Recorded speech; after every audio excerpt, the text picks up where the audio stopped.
25th October. Dear Daddy Longlegs, I'm in the basketball team, and you ought to see the bruise on my left shoulder. It's blue and mahogany with little streaks of orange. Julia Pendleton tried for the team, but she didn't get in. Hooray! You see what a mean disposition I have? College gets nicer and nicer. I like the girls and the teachers and the classes and the campus and the things to eat. We have ice cream twice a week, and we never have cornmeal mush. You only wanted to hear from me once a month, didn't you? And I've been peppering you with letters every few weeks. But I've been so excited about all these new adventures that I must talk to somebody, and you're the only one I know. Please excuse my exuberance. I'll settle pretty soon. If my letters bore you, you can always toss them into the wastebasket. I promise not to write another until the middle of November. Yours most loquaciously, Judy Abbott. 15th November. Dear Daddy Longlegs, listen to what I've learned today. The area of the convex surface of the frustum of a regular pyramid is half the product of the sum of the perimeters of its bases by the altitude of either of its trapezoids. It doesn't sound true, but it is. I can prove it. You've never heard about my clothes, have you, Daddy? 6 dresses, all new and beautiful, and bought for me. Not handed down from somebody bigger. Perhaps you don't realize what a climax that marks in the character of an orphan. You gave them to me, and I am very, very, very much obliged. It's a fine thing to be educated, but nothing compared to the dizzying experience of owning 6 new dresses. Miss Pritchard, who is on the visiting committee, picked them out. Not Mrs. Lippett, thank goodness. I have an evening dress, pink mull over silk. I'm perfectly beautiful in that. And a blue church dress, and a dinner dress of red veiling with oriental trim. Makes me look like a gypsy. And another of rose-colored chalice. And a gray street suit. And an everyday dress for classes. That wouldn't be an awfully big wardrobe for Julia Rutledge Pendleton, perhaps. But for Jerusha Abbott, oh my. I suppose you're thinking now what a frivolous, shallow little beast she is, and what a waste of money to educate a girl.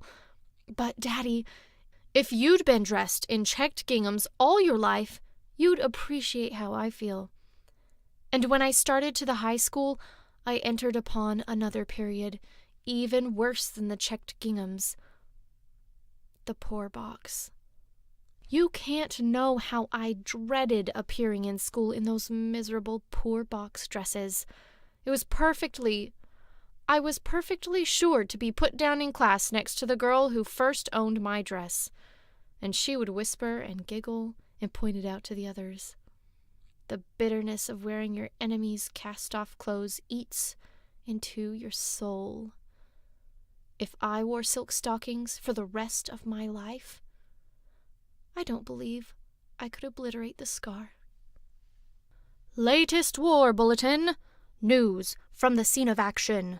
At the 4th watch on Thursday, the 13th of November, Hannibal routed the advanced guard of the Romans and led the Carthaginian forces over the mountains into the plains of Casalinium.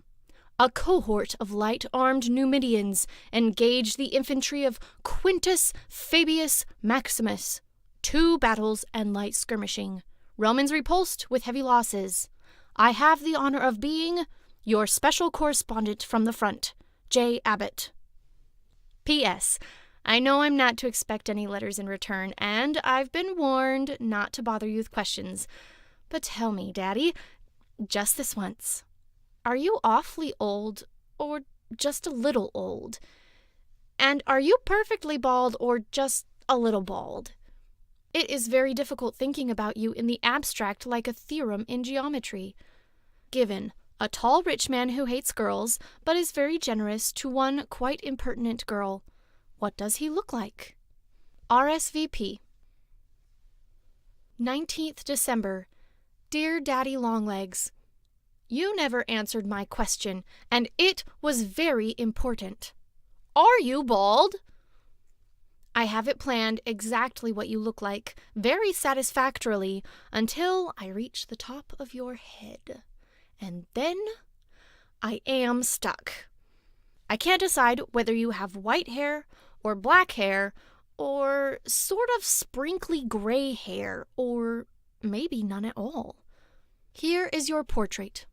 But the problem is, shall I add some hair? Would you like to know what color your eyes are? They're gray. And your eyebrows stick out like a porch roof. Beetling, they're called in novels. And your mouth is a straight line with a tendency to turn down at the corners. Oh, you see, I know. You're a snappy old thing with a temper. Chapel bell. 9:45 p.m. I have a new unbreakable rule. Never, never to study at night, no matter how many written reviews are coming in the morning. Instead, I just read plain books. I have to, because there are 18 blank years behind me. You wouldn't believe, Daddy, what an abyss of ignorance my mind is. I am just realizing the depths myself. The things that most girls with a properly assorted family and a home and friends and a library know by absorption, I have never heard of.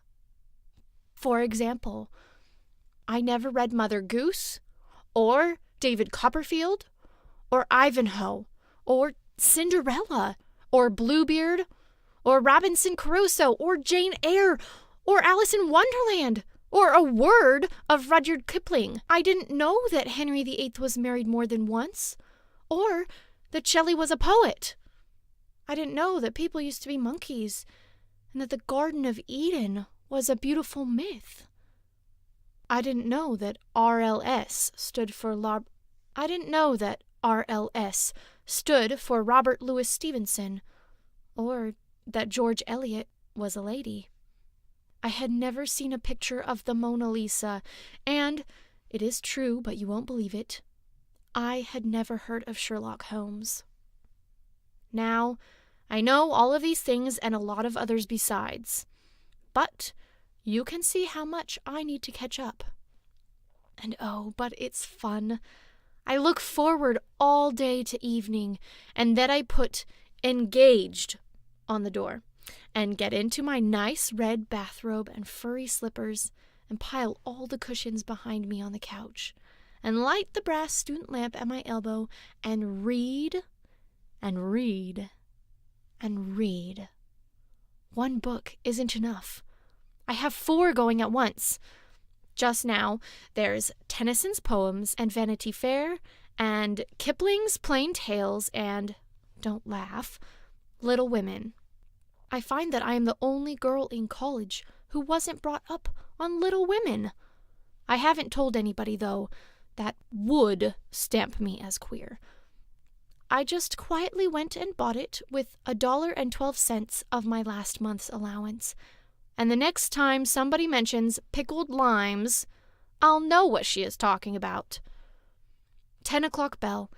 This is a very interrupted letter. Saturday, sir.